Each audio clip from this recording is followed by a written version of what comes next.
What's up and good day mga boss? Welcome back dito sa aming shop, Aiming Ace Airsoft. For today, bali meron tayong, kung hindi ako nagkakamali, 12 units to na for shipping.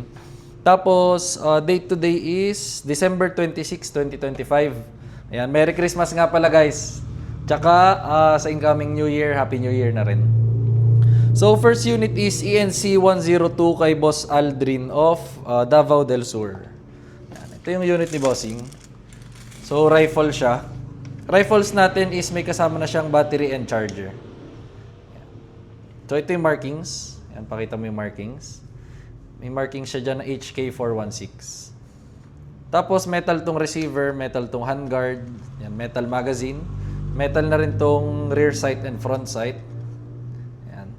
Tapos, adjustable tong buttstock. Metal din yung charging handle. Tapos, naka-quad rail siya na handguard.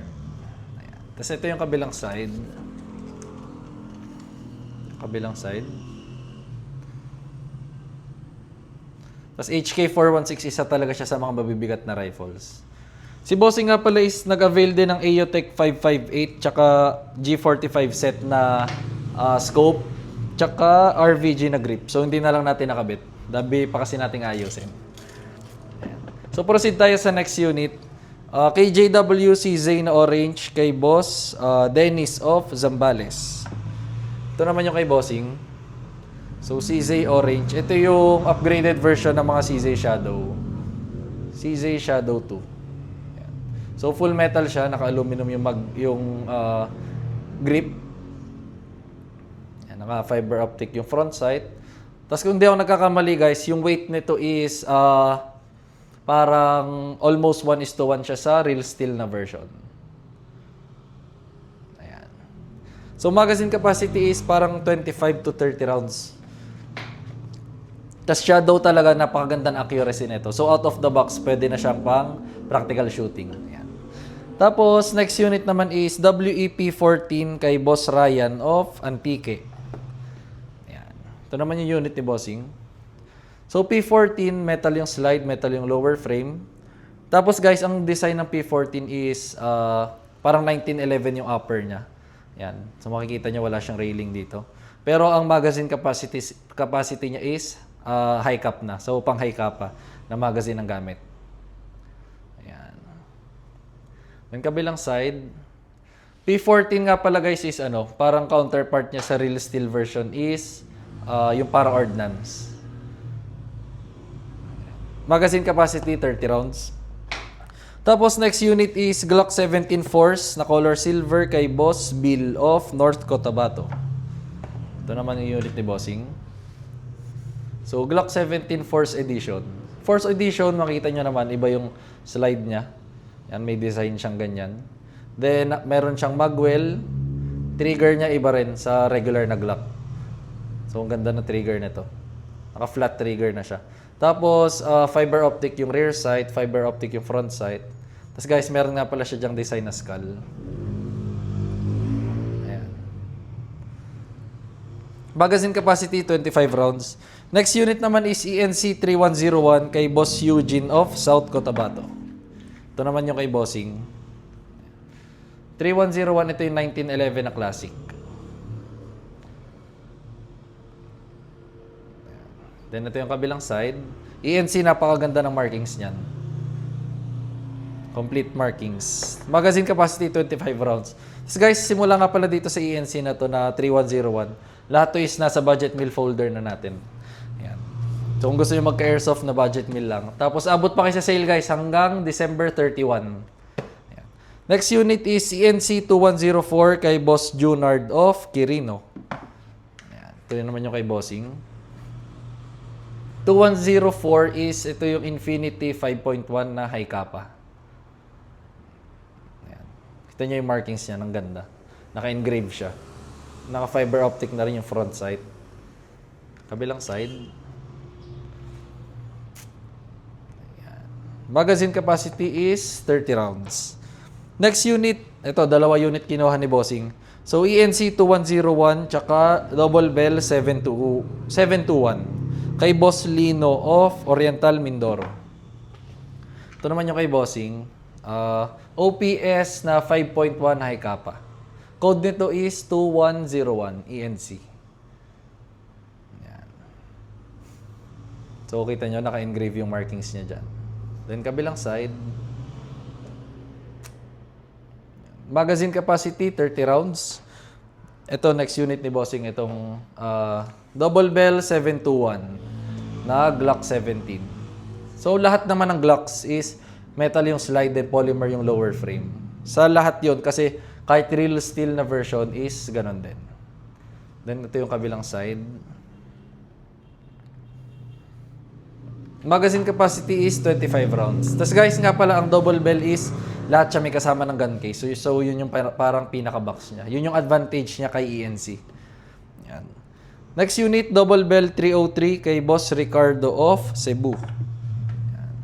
Ito naman yung kay Bossing. 303 is yung John Wick 4 Pit Viper. Yan. Mga mahihilig sa John Wick dyan. Tsaka John Wick talaga, kilala talaga siya sa napakaganda ng forma ng unit. Ito nyo naman. Kabilang side. Yan. Magazine capacity, 30 rounds. Tapos, next unit, double bell 736 kay Boss Louie of La Union. 736, ito naman yung M92 Taurus. Yan. Sa mga mahihilig dyan sa classic design. Kabilang side.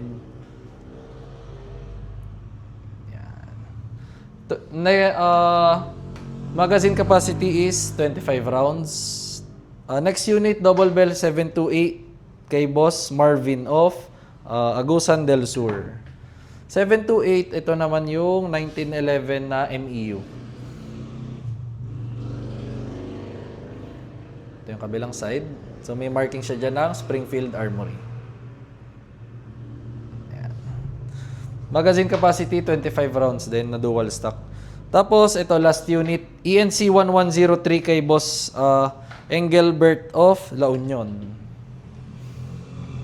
ENC 1103, ito naman yung Glock 18C.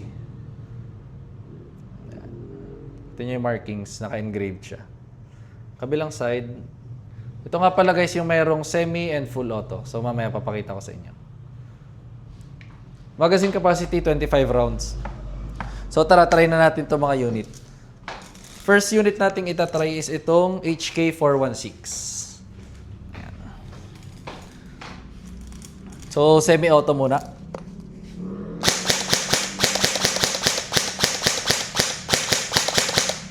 Full auto, ayan lang yung selector.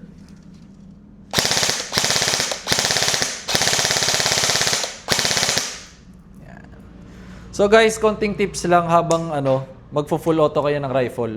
So maganda burst fire lang, huwag nyo sobrang i-hold na matagal yung trigger. Kasi syempre, mas stress yung unit, mas prone siya sa wear and tear. Ayan. So dito muna natin ito lagay. Next unit is nating itatry is itong KJWC Zay na orange.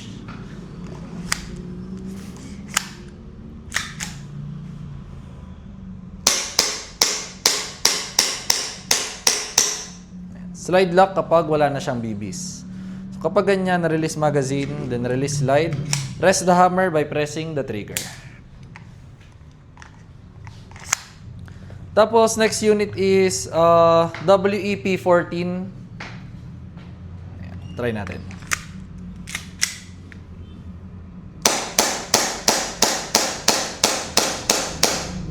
Slide lock din.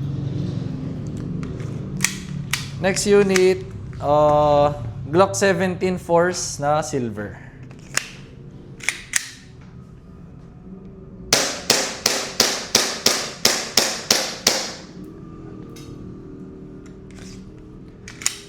Next unit, ENC 3101 na 1911 Classic.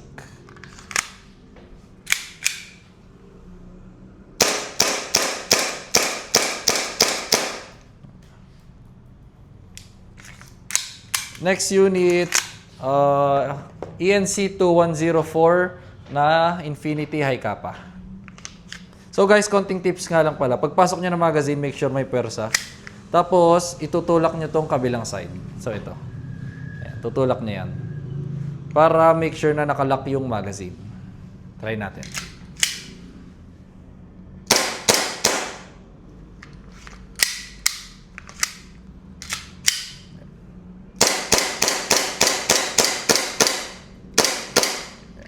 So, mahina na yung gas niya. Tapos, next unit is ENC 2101 na high kappa. So, same lang din. Pagpasok, make sure lalak dito. Ayan.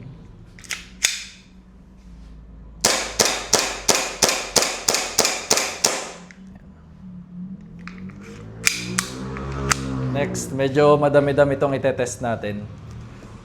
So, Glock 17 na double bell.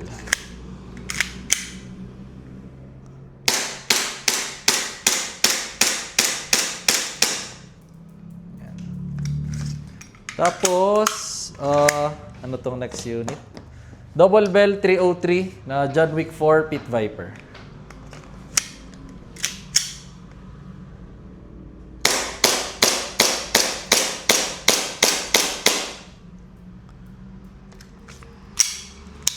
Yan. So, last 3 units na to. Double bell 736 M92 na Taurus.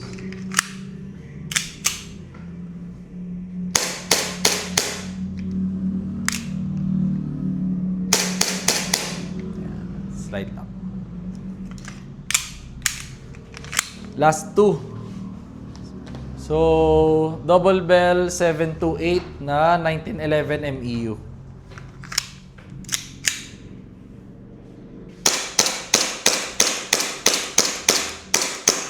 Ayan. Last unit, itong ENC 1103. Na Glock 18C. So, try muna natin yung semi-auto. Full auto, baba nyo lang to selector. Tapos make sure nakasagad siya. Tsaka guys, burst fire lang. So, huwag nyong i-hold ng matagal yung trigger. Slide lock. So, yun lang mga bossing. If may inquiries kayo, message lang kayo sa aming page, Aiming Ace by CJO. Tsaka konting, paalala ko lang ulit. So, sale natin is until December 31. Ayun lang. Thank you.